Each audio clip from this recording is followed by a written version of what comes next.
Salut, c'est Floki, ça va? Ouais, ça va, ouais.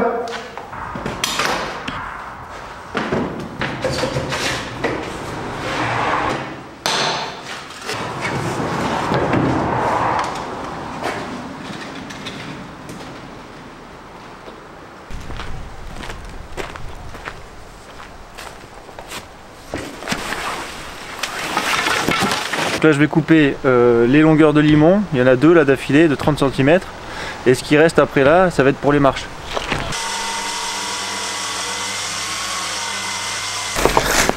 Là il y a plutôt intérêt d'avoir une machine qui tient la route hein.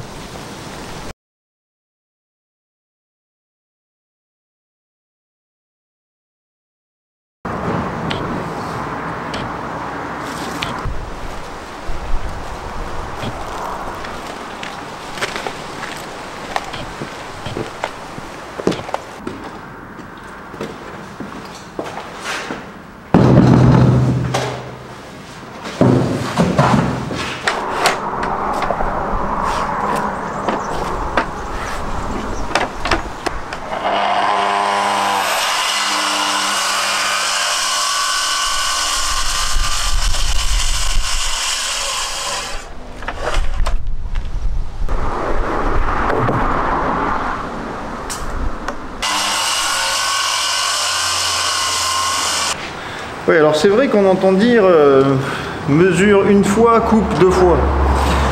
À l'atelier Floki, ça n'a jamais marché. Donc moi c'est plutôt mesure trois fois, coupe deux fois. Bonjour. Livraison de marche.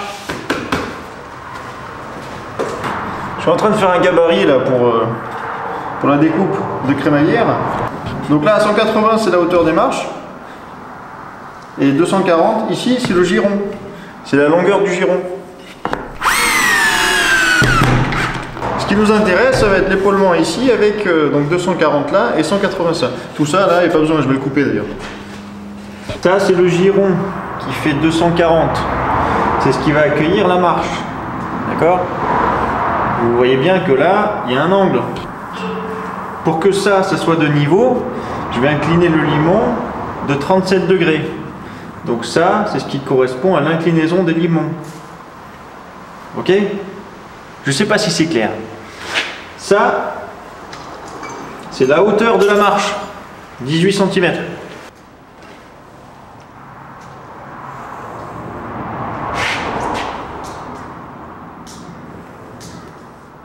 Vous vous rappelez, je vous avais parlé de la distance qu'il y a entre le début de l'entaille et le dessous du limon. J'en avais parlé dans l'autre escalier que j'avais fait il y a longtemps là, pour la mezzanine. Ça, il faut faire très attention parce que si vous dépassez les 2 tiers, il y a un risque de casse après là. Sur un limon de 4-5 mètres de long, bah, du coup, si vous arrivez au milieu, il risque ici, enfin ça peut être compliqué quoi. Donc moi, ce que je fais, c'est que je dépasse jamais la moitié. Voilà, bon, moi je suis sûr de mon coup quoi. Là j'ai 14,5 à peu près et en fait le limon fait 30.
Alors ça, dans l'ancien atelier,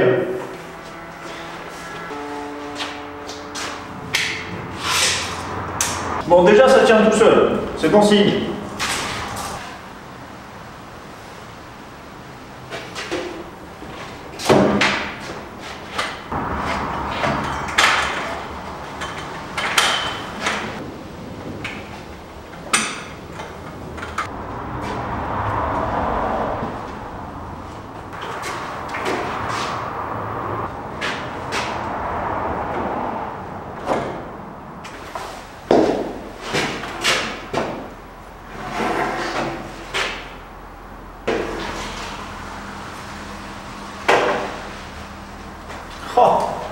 Oh le niveau. Je parle de ça, hein.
Vitrification 3 couches.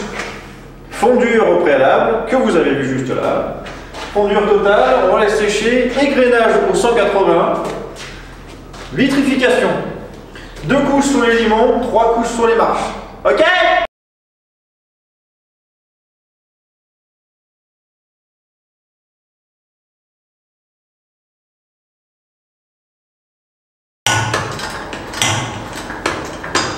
Donc là, j'ai fait une première couche ce matin à 6 h, je me suis levé plus tôt avant d'aller sur le chantier.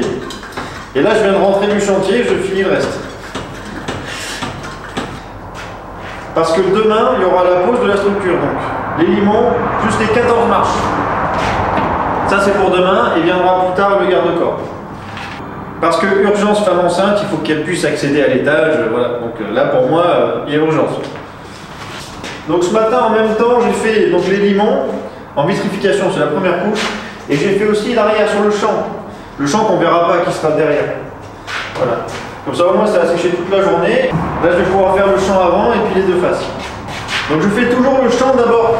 Parce que quand on applique sur le champ, ça dégouline sur les faces. Voilà.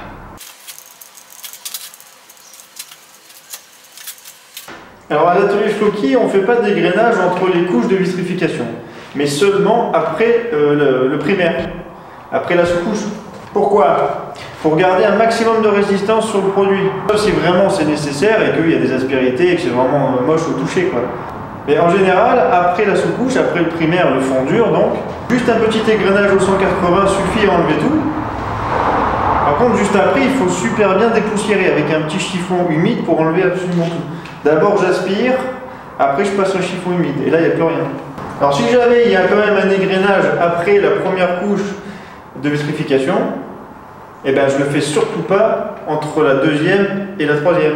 C'est-à-dire que pour moi, s'il y a 3 couches de vitrification, entre la deuxième et la troisième, il ne faut surtout pas d'égrenage. Ce n'est que ma façon de faire. Hein. La vérité n'existe pas. Là, je suis sur la deuxième couche. Je n'ai pas eu besoin d'égrener. Voilà. Par contre, après le primaire, oui, là, c'est indispensable. Parce que le bois se relève, il y a toute la poussière qui vient dessus, enfin, c'est un carnage. Et je fais la troisième couche sur les marches après la pose. Une fois que tout est posé, là, je fais une troisième couche. Là, je suis en train de préparer une chute de bois que je viens de poncer et puis d'essuyer. Je vais attendre que ça sèche et je vais la vitrifier. Avec ça, je vais utiliser ce bout de bois là pour bouchonner en fait, parce que je vais visser les marches dans les limons. Du coup, il va falloir que je bouche les trous. Alors, ce que je vais faire, c'est que je vais faire un trou de 15 à la Forstner. Et ce trou là, il va bien falloir le boucher. Donc pour le boucher, moi j'utilise une mèche à bouchonner qui fait 15 mm intérieur. Donc avec ça, j'arrive à faire ce genre de choses là. Ça fait 15 mm de diamètre. Donc par contre, pour avoir la même teinte, et pour qu'il soit protégé, il faut bien que je le vitrifie ça. Et c'est pas au moment de la pose que je vais le faire. Il faut déjà qu'il ait subi 1 ou 2 couches. Donc ce que je vais faire, c'est que je vais prendre ça. Et ici, on a différentes teintes liées au bois en fait, selon où est localisée la planche dans le bois. On a plusieurs teintes. Donc en fonction de la teinte où je vais devoir percer, je vais utiliser ce bout là plutôt qu'un autre.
faire ici.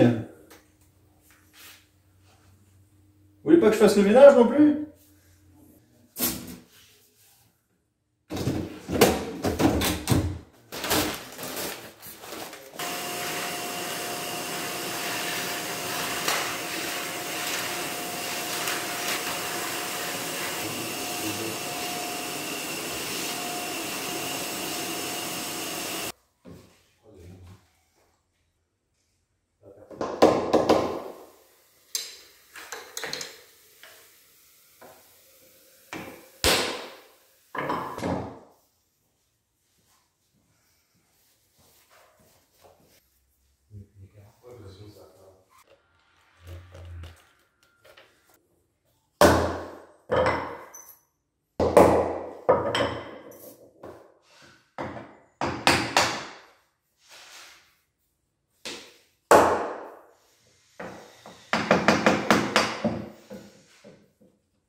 Salut, c'est Floki, ça va? Je teste un truc. Salut, c'est Floki, ça va toujours? Ben ouais, ça va toujours, bien sûr, j'ai acheté un micro. Regardez. Salut, c'est Floki, ça va? Ouais, je suis derrière la porte du garage, les mecs. Ouais, le progrès. Bon, bah, j'espère que c'est cool. Ah ouais, parce qu'il y avait eu des remarques sur le son, parce que là, même si je remplis et tout, à mon avis, ça va faire quand même cathédrale. Donc bon, bah, j'ai investi dans un petit micro que j'ai acheté moi, bien sûr. Hein, donc merci, super. Et après, j'espère que le scintillement est réglé en termes de vidéo. Je suis pas du tout de la partie, hein, m'en voulez pas. Déjà, je galère à être menuisier, alors vous m'avez compris.